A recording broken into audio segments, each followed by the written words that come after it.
ଜୟ ଶ୍ରୀ ଜଗନ୍ନାଥ ଭାଇ ମାନେ ସର୍ବପ୍ରଥମ ଗୁରୁଦେବ ଗଣପତି ଏବଂ ଜଗଦମ୍ବାଙ୍କୁ ପ୍ରଣାମ କରି ଆଜି ଆମେ ଆମର ବାସ୍ତୁ ସେସନ ଆରମ୍ଭ କରିବା। ବାସ୍ତୁ ସେସନ କ୍ରମରେ ମୁଁ ଏତିକି କହି ରଖିବାକୁ ଚାହେଁ ଯେ ଆମେ ମହାଦ୍ୱାର ଗୋଟେ ପଢିଥିଲେ। ମହାଦ୍ୱାର ବିଷୟରେ ମହାଦ୍ୱାରର ଉପକାରିତା ଯୋଉ ଚୌକାଟା ବସେଇବା ସେଇ ବିଷୟରେ ପଢିଥିଲେ।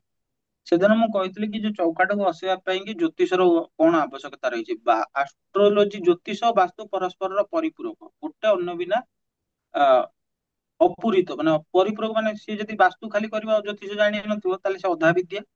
ଯଦି ଆଷ୍ଟ୍ରୋଲୋଜି କରୁଥିବ ବାସ୍ତୁ ଜାଣିନଥିବ ସିଏ ବି ଅଧା ବିଦ୍ୟା। ପରସ୍ପରର ପରିପୂରକ। ତେଣୁ ଆମର ଜ୍ୟୋତିଷ ଶାସ୍ତ୍ରର ନିତ୍ୟାନ୍ତ ଆବଶ୍ୟକତା ରହିଛି ବାସ୍ତୁ କାର୍ଯ୍ୟ କରିବା ପାଇଁ। କଣ ପାଇଁ ନା ଶୁଭ ମୁହୂର୍ତ୍ତ ନିର୍ଣ୍ଣୟ କରିବା ପାଇଁ। ଆପଣ ଯଦି ଗ୍ରହ ବିଷୟରେ ଜାଣିନଥିବେ ତାହେଲେ ଆପଣ ମାନେ ଶୁଭ ମୁହୂର୍ତ୍ତ ନିର୍ଣ୍ଣୟ କରିପାରିବେ ନାହିଁ। ଆମେ ଯେତେବେଳେ ପଞ୍ଚାଙ୍ଗର ବି ଆମର ଗୋଟେ ପ୍ଲେ ଲିଷ୍ଟ ଅଛି, ଆମେ ତାପରେ ବେଶୀ କିଛି ଭିଡିଓ କରିନେ ପର୍ଯ୍ୟନ୍ତ ଆଗକୁ କରିବା। ଯେ ପଞ୍ଚାଙ୍ଗଟା ଜାଣିବା ପାଇଁ ହେଲେ ଆପଣ ମାନଙ୍କୁ ଜ୍ୟୋତିଷ ବିଷୟରେ ଜାଣିବାକୁ ପଡିବ। ତେବେ ଚାଲନ୍ତୁ ଆଜି ଆମେ ଜାଣିବା ଯେ ଜ୍ୟୋତିଷ ପଞ୍ଜିକା ଅନୁଯାୟୀ ଆମର ମହାଦ୍ୱାରର ସ୍ଥାପନ ଯୋଉ କୋଉ ଭଳି ଭାବରେ କିଭଳି ଭାବରେ କରିବା, କୋଉ କୋଉ ଦିଗ ପ୍ରତି ଧ୍ୟାନ ରଖି କରିବା। ହଁ। ତ ଆଜି ଆମର ଟପିକ ହେଲା ମହାଦ୍ୱାର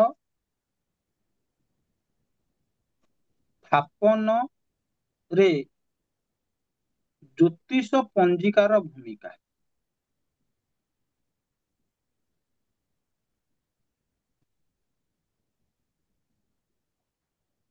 ଠିକ ଅଛି ନା ଭାଇ? ଦେଖ, ପାଞ୍ଜିରେ ଶୁଭ ଦିନ ଆମେ ପାଞ୍ଜି ଦେଖିଲେ ପାଞ୍ଜି ଦେଖି ଆମେ ନିର୍ଣ୍ଣୟ କରୁ। ଆମର ପୁରୁଣା କାଳରେ, ଏବେ ତ ପ୍ରାୟତଃ କେହି ଏଗୁଡା ସବୁ ମାନୁନାହାନ୍ତି, ଯୋଉମାନେ ବି ମାନୁଛନ୍ତି ସେମାନେ ତାଙ୍କ ନିଜ ଘରେ ପାଞ୍ଜି ରଖୁଛନ୍ତି। ଆଗେ କଣ ହଉଥିଲା, ଆମେ ଯେତେବେଳେ ଗାଁ ଗହଳିରେ ଯେତେବେଳେ ଆମର ଛୁଆ ଦିନେ କୌଣସି ଗୋଟେ ଶୁଭ କାମ କରିବାକୁ ହେଲେ ସମସ୍ତେ ଘର ଘରେ ପାଞ୍ଜି ରଖୁଥିଲେ, ଶୁଭ ସମୟ ଦେଖି କରୁଥିଲେ, ସେତେବେଳେ ଲୋକମାନଙ୍କୁ ଜଣାଥିଲା। ଏବଂ ସେତେବେଳେ କୌଣସି ଏତେ ପ୍ରାୟତଃ ବିଶେଷ ପ୍ରକାର ଅସୁବିଧା ହେଉନଥିଲା ଏଇ ବାସ୍ତୁକୁ ରିଲେଟେଡ ନେଇ। ଭାଇ ଦେଖ, ଜ୍ୟୋତିଷ ଶାସ୍ତ୍ରରେ ଘର ତିଆରି କରିବା ପାଇଁ ନବଗ୍ରହଙ୍କ ମଧ୍ୟରୁ ସବୁବେଳେ ରାହୁ ଦେବଙ୍କୁ ବହୁତ ପ୍ରାଧାନ୍ୟ ଦିଆଯାଇଛି। ହେଲେ କାହିଁକି ଦିଆ? କାରଣ ରାହୁଦେବ ସପ୍ତାହରେ ପ୍ରତ୍ୟେକ ଦିନ ତାଙ୍କର ଦିଗ ପରିବର୍ତ୍ତନ କରିଥାନ୍ତି। ତାଙ୍କ ଡିରେକ୍ସନ ସିଏ ଚେଞ୍ଜ କରନ୍ତି। ଯଦି ବାସ୍ତୁ ମତେ ତମେ ଗୋଟେ ଦିନ ମହାଦ୍ୱାର ସ୍ଥାପନ କରିବାକୁ ଯାଉଛ, ଯଦି ସେଇ ଦିଗରେ ରାହୁ ମହାରାଜ ଥାଆନ୍ତି ତାହେଲେ ସେଠି ଆମେ କବାଟ ସ୍ଥାପନ କରିବା, ମହାଦ୍ୱାର ସ୍ଥାପନ କରିବା ଉଚିତ ନୁହେଁ। ଯଦି ସ୍ଥାପନ କଲ ତେବେ ରାହୁ ଦେବଙ୍କର କୋପ ଦୃଷ୍ଟି ସିଧା ସେ ଘରର ଅନ୍ତେବାସୀ ମାନଙ୍କ ଉପରେ ପଡିବ ଏବଂ ବହୁତ ଅଶୁଭ ଫଳ ହବ ବୋଲି ବିଶ୍ୱାସ କରାଯାଏ। ଯୋଉମାନେ ମାନିବେ ସେମାନେ ଫଳ ପାଇବେ, ଯୋଉମାନେ ନ ମାନିବେ ସେମାନେ କହିବେ କିଛି ସଂସାରରେ କାମ କରୁନି, ମୋର କର୍ମ ମତେ ଫଳ ଦେ। ଠିକ ଅଛି। ତେଣୁ ଆମେ ଜାଣିବା ଯେ ସର୍ବପ୍ରଥମେ ଯେ ସାତଟା ବାରରୁ ଅ ରବି ମାନେ ଆମ ରାହୁ ମହାରାଜ ଯୋଉ ପ୍ରତ୍ୟେକ ବାରରେ ତାଙ୍କର ଡିରେକ୍ସନ ଚେଞ୍ଜ କରନ୍ତି, ସେ କୋଉଠି କୋଉଠି ରାହୁ ମହାରାଜ ଥାଆନ୍ତି। ଏଇଟା ଆମେ ଜାଣିବା। ରାହୁ ମହାରାଜଙ୍କ ସ୍ଥାନ, ରାହୁ ମହାରାଜ ରାହୁ ମହାରାଜଙ୍କ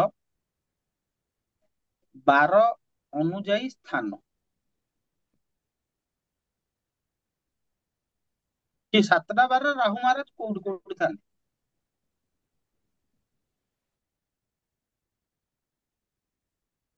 ଠିକ ଅଛି। ତ ଆମେ ଆରମ୍ଭ କରିବା ସେଇଟା। ତ ସର୍ବପ୍ରଥମେ ସର୍ବପ୍ରଥମେ ଜାଣି ରଖ ଯେ ରବିବାରରେ ରାହୁ ମହାରାଜ ଦକ୍ଷିଣ ତଥା ପଶ୍ଚିମ ଦିଗରେ ଥାନ୍ତି। ସୋମବାରରେ ରାହୁ ମହାରାଜ ଉତ୍ତର ଦିଗରେ ଥାନ୍ତି। ମଙ୍ଗଳବାରରେ ରାହୁ ମହାରାଜ ଦକ୍ଷିଣ ପୂର୍ବ ଦିଗରେ ଥାନ୍ତି।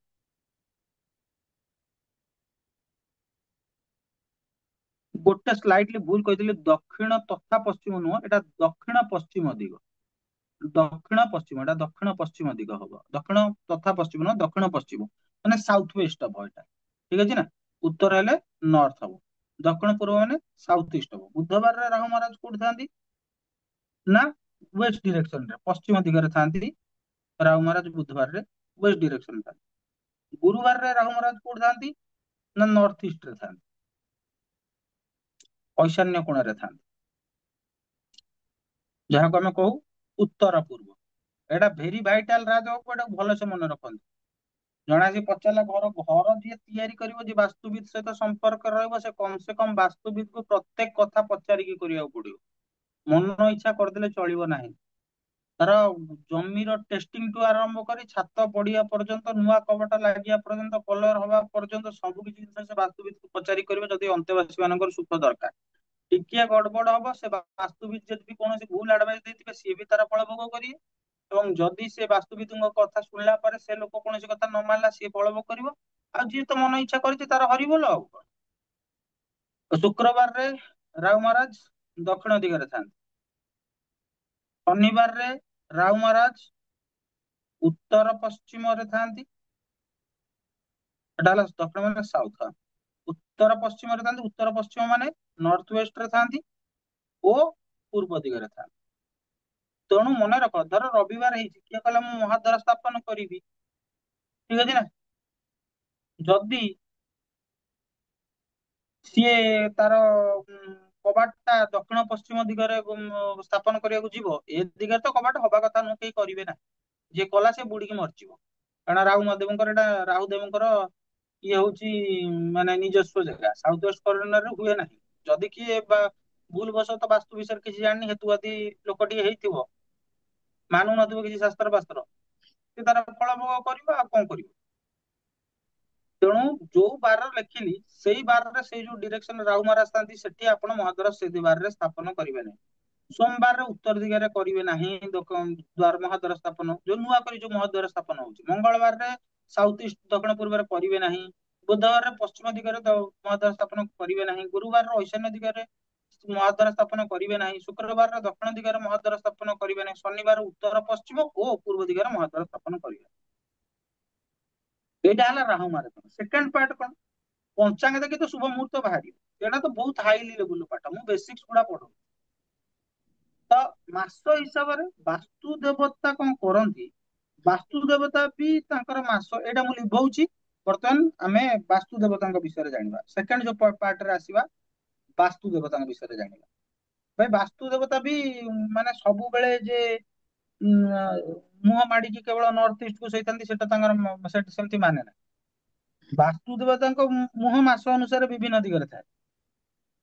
ଯେଉଁ ଦିଗକୁ ମାସ ହିସାବରେ ବାସ୍ତୁଦେବତାଙ୍କର ମୁହଁ ମାଡିକି ଶୋଇଥାନ୍ତି, ସେଇ ଦିଗରେ ଯଦି ତମେ କବାଟ ସ୍ଥାପନ କଲ, ମହାଦ୍ୱାର ସ୍ଥାପନ କଲ, ସେତେବେଳେ ତାଙ୍କୁ ଅନ୍ତେବାସୀ ମାନଙ୍କୁ ତାଙ୍କର ବାସ୍ତୁଦେବତାଙ୍କର ଆଶୀର୍ବାଦ ମିଳିଥାଏ। କିନ୍ତୁ ଯଦି ଏଇଟା ନ କରି ସେଇ ମାସର ଅନ୍ୟ ଦିଗରେ କବାଟ ସ୍ଥାପନ କରାଯାଏ, ତା ଅମଙ୍ଗଳ ହେଇଥାଏ। ଏବଂ ସେଇ ଗୃହରେ, ଯୋଉ ଗୃହରେ ମାନେ ମାସ ହିସାବରେ ବାସ୍ତୁଦେବତାଙ୍କ ମୁହଁ ଯୋଉ ଆଡେ ଅଛି ସେବାଟେ ନ କରିକି ତମେ ଯଦି ମହାଦ୍ୱାର ସ୍ଥାପନ କରିଦେଲ ଅନ୍ୟ ମାନେ ଦିଗରେ, ତାହେଲେ ସେଠି ସେଇଟା ଅନ୍ତେବାସୀ ମାନଙ୍କୁ ତାର ବ୍ୟାଡ ଇମ୍ପାକ୍ଟ ଦେଖିବାକୁ ପଡିଥାଏ। ତେଣୁ ମୁଁ କହି ରଖେ ଯେ ଭାଦ୍ରବ,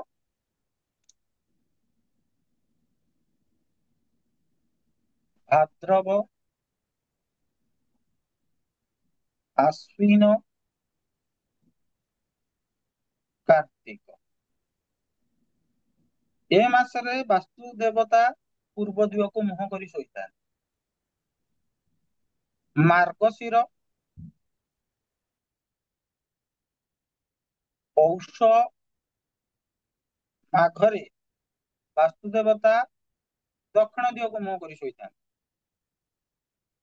ଫାଲ୍ଗୁନ, ଚୈତ୍ର, ବୈଶାଖ ମାସରେ ବାସ୍ତୁ ଦେବତା ପଶ୍ଚିମକୁ ମୁହଁ କରି ଶୋଇଥାନ୍ତି। ଜ୍ୟେଷ୍ଠ, ଆଷାଢ, ଶ୍ରାବଣରେ ବାସ୍ତୁ ଦେବତା ଉତ୍ତରକୁ ମୁହଁ କରି ଶୋଇଥାନ୍ତି। ତେଣୁ ଯଦି କୌଣସି ଲୋକ ଏଇ ମାସରେ ତାର ମହାଦ୍ୱାର ସ୍ଥାପନ କରିବାକୁ ଚାହିଁବ, ତାହେଲେ ସେ ପୂର୍ବ ଦିଗରେ ମହାଦ୍ୱାର ସ୍ଥାପନ କରିପାରିବ। ଅନ୍ୟ କୌଣସି ଦିଗରେ କଲେ ସେଟା ତା ପାଇଁ ଅମଙ୍ଗଳ। ଯଦି ମାର୍ଗଶିର, ପୌଷ, ମାଘ ହେଇଥାଏ, ତାହେଲେ ସେ ଦକ୍ଷିଣ ଦିଗରେ ମହାଦ୍ୱାର ସ୍ଥାପନ କରିବ। ଅନ୍ୟ ଦିଗରେ କଲେ ତା ପାଇଁ ଅମଙ୍ଗଳ। ଠିକ ଏଇଗୁଡାକ ବି ସେଇ ଭଳିଆ। ତେଣୁ ମୋର କହିବାର ତାତ୍ପର୍ଯ୍ୟ ହେଲା ଏଇଆ, ଆମେ ପ୍ରଥମେ ପଢିଲେ ଯେ ରାହୁ ଦେବଙ୍କର ବାର ଅନୁସାରେ କୋଉଠି ରାହୁ ଦେବ ଅଛନ୍ତି ସେ ବାରରେ ସ୍ଥାପନ କରିବ ନାହିଁ। ଏବେ ଆମେ ପଢିଲେ ମାସ ହିସାବରେ ବାସ୍ତୁ ଦେବତାଙ୍କ ମୁହଁ ଯୋଉ ଆଡିକି ଥିବ ସେଇ ଦିଗରେ ମହାଦ୍ୱାର ସ୍ଥାପନ ହବ, ଅନ୍ୟ ଦିଗରେ ହେଇପାରିବ ନାହିଁ। ଏବେ ଆମେ ଜାଣିବା ରାଶି, ରାଶି ଅନୁଯାୟୀ ତାର କୌଣସି ଲୋକର କୋଉ ରାଶି ହେଇଛି ସେଇ ହିସାବ ଦେଖିକି ବି ଆମେ କରିବା। ଆମେ ସମସ୍ତେ ଅବଗତ ଅଛୁ ଯେ ଆମର ଗ୍ରହ ଜଗତର ରାଜା ରବି ପ୍ରତ୍ୟେକ ମାସରେ ତାଙ୍କର ରାଶି ଚେଞ୍ଜ କରିଥାନ୍ତି। ତେଣୁ ତୁମେ ରବି ଶୁଦ୍ଧିଟା ନିତ୍ୟାନ୍ତ ଭାବରେ ଦେଖିବ। ରବି ଶୁଦ୍ଧିଟା ଦେଖିବ ଆକର୍ଡିଂ ଟୁ ଜୋଡିଆକ ସାଇନ, ରବି ଶୁଦ୍ଧିଟା ତୁମେ ଦେଖିବ। ଯେତେବେଳେ ରବି, ମୁଁ ଏଠି ଗୋଟେ ଛୋଟ ବନେଇ ଦଉଛି, କନ୍ୟା, ତୁଳା, ବିଛା। ଆଚ୍ଛା ଏବେ କିଏ କହିପାରିବ ଏବେ ରବି ଆମର ରବି ଏବେ କୋଉ ରାଶିରେ ଗୋଚର କରୁଛନ୍ତି କହିପାରିବ?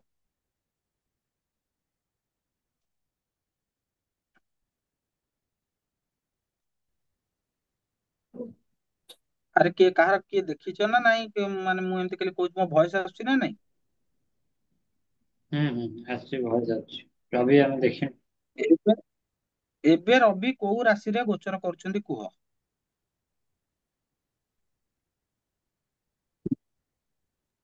ବିଛା ରାଶିରେ। ରବି ଏବେ ବିଛା ରାଶିରେ ନା ମୀନ ରାଶିରେ ଅଛନ୍ତି?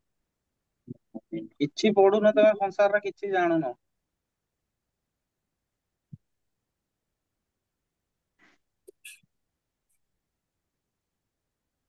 ତେଣୁ ରବି ଯେତେବେଳେ କନ୍ୟା, ତୁଳା, ବିଛା ରାଶିରେ ଥିବେ ସେତେବେଳେ, ମାନେ ଯେତେବେଳେ ରବି କନ୍ୟା, ତୁଳା କି ବିଛା ରାଶିରେ ଥିବେ ସେତେବେଳେ ସେଇ ଦିଗରେ କୌଣସି କବାଟ ସ୍ଥାପନ କରିବା ସମ୍ପୂର୍ଣ୍ଣ ଭାବରେ ନିଷେଧ। କନ୍ୟା, ତୁଳା ଆଉ ବିଛାରେ ଯେତେବେଳେ ରବି ଥାଆନ୍ତି ସେତେବେଳେ ପୂର୍ବ ଦିଗରେ ତମେ ମହାଦ୍ୱାର ସ୍ଥାପନ କରିବ ନାହିଁ। ରବି ଯେତେବେଳେ ଧନୁ, ମକର, କୁମ୍ଭରେ ଥିବେ ସେତେବେଳେ ତୁମେ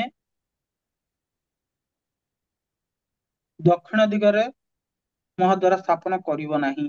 ରବି ଯେତେବେଳେ ମୀନ, ମେଷ, ବୃଷରେ ଥିବେ ସେତେବେଳେ ତମେ ପଶ୍ଚିମ ଦିଗରେ ମହାଦ୍ୱାର ସ୍ଥାପନ କରିବ ନାହିଁ। ରବି ଯେତେବେଳେ ମିଥୁନ, କର୍କଟ, ସିଂହରେ ଥିବେ ସେତେବେଳେ ଉତ୍ତର ଦିଗରେ ସ୍ଥାପନ କରିବ ନାହିଁ। ତେଣୁ ଏବେ ରବି ମୀନ ରାଶିରେ ଗୋଚର କରୁଛନ୍ତି, ତେଣୁ ଏବେ ପଶ୍ଚିମ ଦିଗରେ କୌଣସି ମହାଦ୍ୱାର ସ୍ଥାପନ କରାଯାଇ ପାରିବ ନାହିଁ।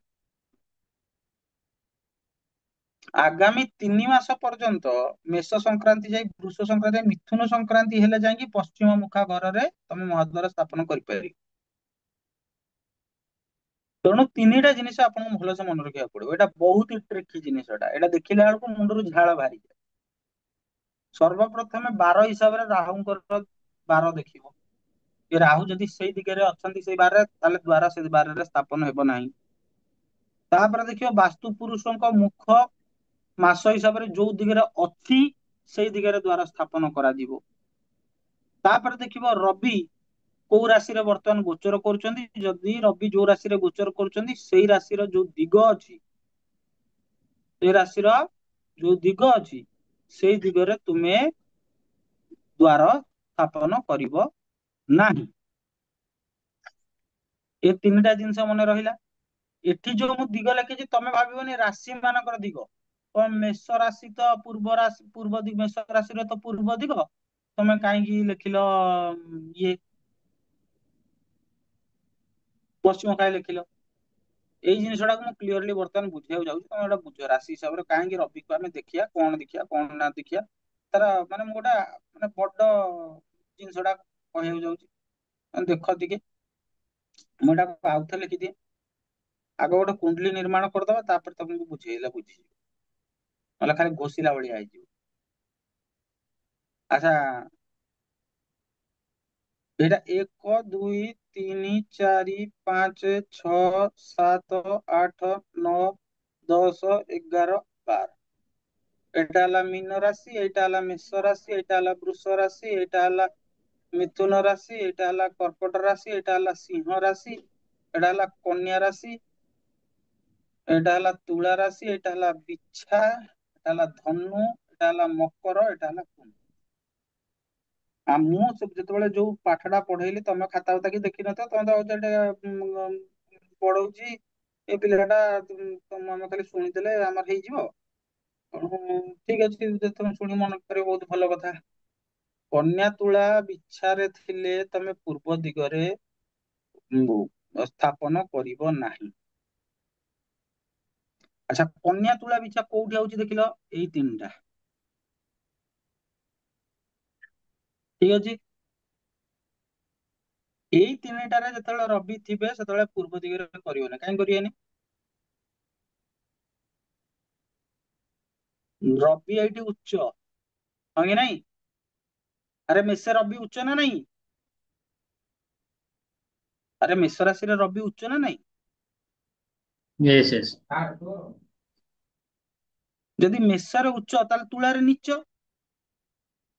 ତେଣୁ କନ୍ୟା ରାଶିରେ ଯେତେବେଳେ ରବି ଥିବେ ସିଏ ବର୍ତ୍ତମାନ ନିଚ ଆଡିକି ଗତି କରୁଥିବେ।